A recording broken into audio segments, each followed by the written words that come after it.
دەرفەتی نزیکەی 5,000 هەلی کار ڕابگەێنین بۆ دەرچوانی بەشەکانی کشت و کاڵی و ڤێرتەرنەری لە هەرێمی کوردستان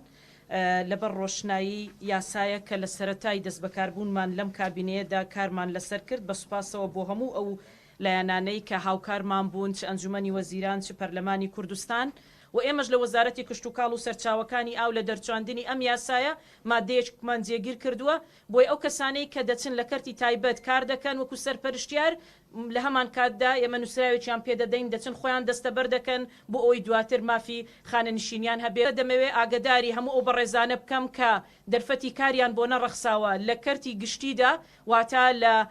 فەرمانگەکانی حکوومەتی هەرێمی کوردستان و دەرچووی بەشە کشت و کاڵیەکان و ڤێرتەرنەریەکانن دەتوانن لە 3 2022ەوە دەست بەدا ینی بچن خۆیان تۆمار بکەن لە بەڕێوەبەرایەتی گشتی کشت و کاڵی پارێزگاکان و لە بەڕێوەبەرایەتی کشت و کاڵی ئیدارە سەربەخۆکان بۆ ئەوەی کە بە پێی پسپۆڕیەتی خۆیان لە چوارچێوەی فۆرمێکدا کە ئامادە کراوە لەلایەن وەزارەتمانەوە ئەم فۆرمە گشتانی پێدەکرێت بۆ سەرتاسەری هەرێمی کوردستان دەتوانن دوای ئەوەی کە خۆیان تۆمار کرد